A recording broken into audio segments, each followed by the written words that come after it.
47 de 2011, que altera a Lei 5.859, de 11 de dezembro de 1972, para permitir a celebração de contrato de experiência na relação de trabalho doméstico. Autoria o deputado Carlos Bezerra, que tramita em conjunto com os seguintes projetos: projeto de lei do Senado número 42 de 2006, do senador Waldir Raupp, projeto de lei do Senado número 70 de 2011, do senador Ciro Nogueira, projeto de lei do Senado número 71 de 2011, do senador Ciro Miranda, projeto de lei do Senado número 270 de 2011, do senador Roberto Requião, e projeto de lei do Senado no 416 de 2011, do senador Antônio Carlos Valadares. Projeto de lei do Senado número 565 de 2011, autoria senador Lindenberg Farias e a relatoria do senador Paulo Paim. O relatório é pela aprovação do projeto de lei do Senado número 270 de 2011 e das duas emendas que apresenta, e pela recomendação da declaração de prejudicialidade do projeto de lei da Câmara número 57 de 2011 e dos projetos de lei do Senado número 42 de 2006, 70, 71, 516, 565, todos de 2011, que tramitam em conjunto. A votação será simbólica e eu concedo a palavra ao senador Paulo Paim para proferir a leitura do seu relatório. Senhor presidente, eu vou ler a análise e não vou ler todo o relatório, que é longo, e já vou antecipar a minha posição. Eu, na verdade, rejeitei os outros projetos, tive uma longa conversa com o senador Requião e optei, pelos argumentos que ele me passou, pela aprovação do projeto de autoria desse senador. Mas vou ler agora o relatório. Mas a minha opinião é pela aprovação, acompanhando o projeto do senador Requião. Conforme o artigo 100º do Regimento Interno do Senado Federal, a esta Comissão de Ações Sociais compete opinar sobre proposições referentes à relação de trabalho, em razão de que adequada a apreciação da matéria por este colegiado.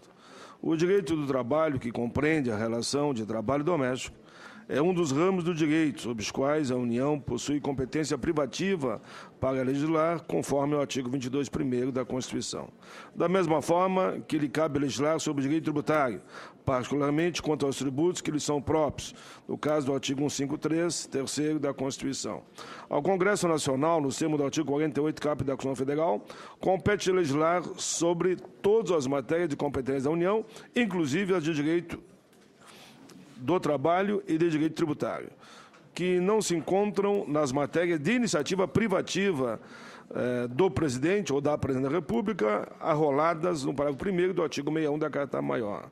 Podemos agregar os projetos em exame em dois blocos: aqueles que se destinam a aperfeiçoar o contrato de trabalho das domésticas e o que tem por objetivo a concessão de benefícios fiscais referentes à contratação de empregado doméstico. Pertence ao primeiro bloco o PLC 57 de 2011, o PLS 565 de 2011. O segundo bloco pertence ao PLS 42 de 2006 e 70, 71 e 270, todo 2011. Por fim, o PLS 516 contém disposições referentes a ambos os blocos. Observe-se, primeiramente, que o artigo 150, parágrafo 2º da Constituição, da nossa Constituição, determina expressamente qualquer subsídio ou isenção, redução de base de cálculo, concessão de crédito presumido, anistia ou remissão relativa a impostos, taxas ou contribuições, só poderá ser concedido mediante lei específica, federal, estadual, municipal, que regule exclusivamente as matérias acima enumeradas ou correspondente a tributo ou contribuição. Essa disposição condicional já oferece em si um problema para a análise dos projetos, que tratam da matéria tributária. O PLS 516 de 2011, por exemplo, se encontra em direta violação a essa disposição condicional, dado que contém conjuntamente disposições sobre o contrato de trabalho doméstico e sobre o abatimento de tributo. Mas não apenas isso. A reunião dos projetos, por conta da aprovação do requerimento 588 de 2012, impede, na prática, seu processamento conjunto, dado que é impossível, por exemplo, a elaboração de substitutivo que contemple elementos das duas matérias, uma vez que as disposições tributárias não podem ser tratadas conjuntamente com as disposições referentes ao contrato de trabalho doméstico, sob pena de violação à disposição constitucional citada. Em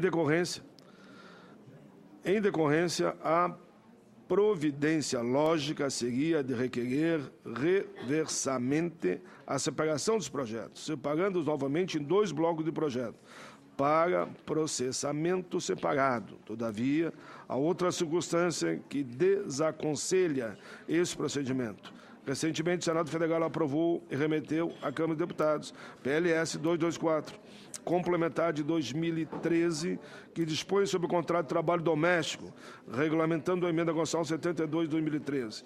Esse projeto abarca de forma compreensiva os diversos aspectos materiais e formais do contrato de trabalho do empregado doméstico, propondo a substituição da Lei 5.859 de 72. Além disso, dispõe sobre o recolhimento das contribuições previdenciárias dos domésticos e da sua inclusão no Fundo de Garantia por Tempo de Serviço.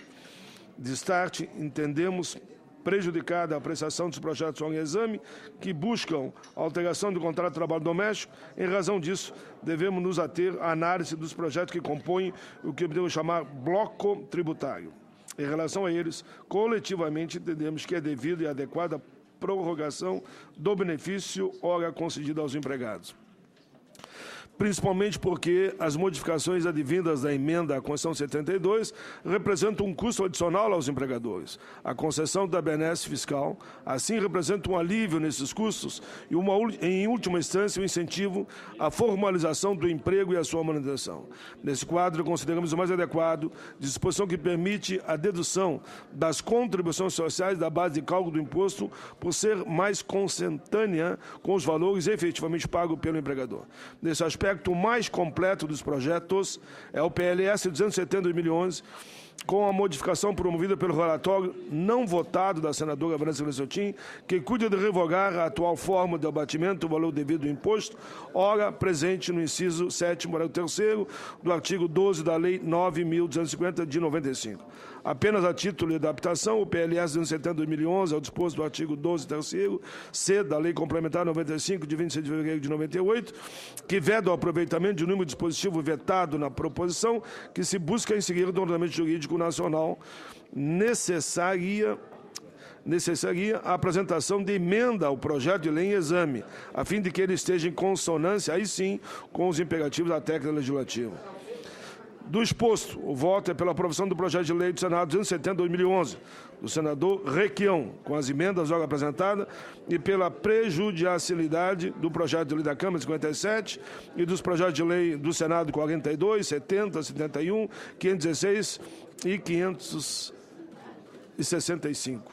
E aqui, senhor presidente, está a emenda com a adaptação devida, vinda já das outras comissões, aprovando o projeto do senador Roberto Requião. Eu quero dizer que o projeto aqui não é terminativo, ainda vai para a CCJ e lá o debate deve continuar. Eu quero fazer um apelo pela aprovação, o debate lá continua, em nome do senador Roberto Requião, que foi o projeto que capitaneou, no fim, a redação final, e eu peço pela aprovação. Em discussão. Para discutir, senador Ciro Miranda. Senhor presidente, eu também sou autor de um projeto que foi, juntamente com os demais, agregados. Mas eu que pediria ao senador Paim da possibilidade dele mesmo verificar o porquê de apenas um empregado doméstico. Veja, nós estamos limitando e com isso nós estamos facilitando a evasão, às vezes, do registro em carteira. Porque esse é o grande estímulo. Como acontece nas empresas, se você registra um funcionário, você tem direito a bater nos seus rendimentos da empresa todos os encargos.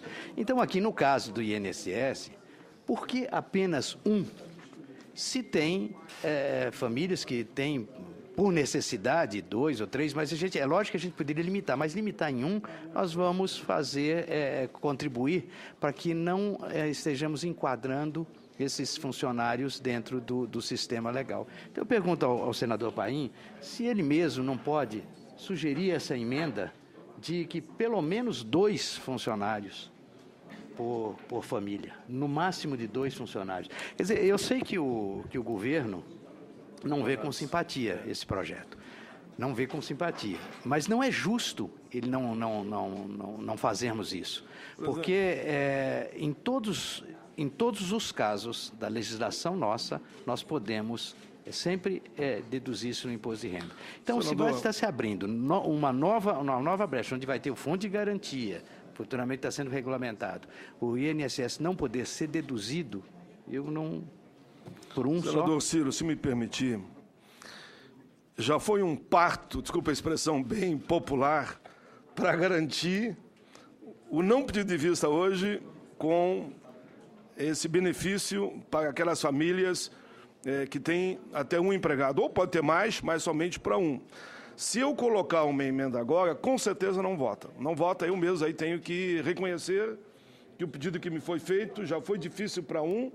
Eu proporia, se Vossa Excelência concordar, nós deixar ir para a CCJ e lá, mediante talvez uma negociação maior, que eu também faço parte da CCJ, e me comprometi já com os assessores do governo ampliar o debate lá, já que aqui não é terminativo. Concordo, senador, eu não vou obstaculizar, de maneira nenhuma vou pedir vista para retardar, vamos deixar isso para lá. Agora, só não concordo com uma posição, é que foi um parto. O governo não está aqui para dizer o que ele quer ou o que ele não quer. Esta casa é soberana. Claro, então, mas como isso daqui é o zero e vezeiro, e o governo que imprime o seu ritmo, ele diz o que quer e como deve fazer, mas eu entendo perfeitamente. Eu sou um parceiro do senador Paulo Paim. O senador Paulo Paim tem sido prejudicado sistematicamente aqui nesta casa, nos seus projetos, porque o governo não aceita.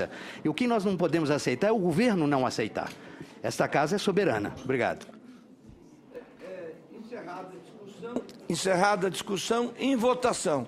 Senhores senadores, senhoras senadoras que aprovam o relatório do senador Paulo Paim, permaneçam como se encontram.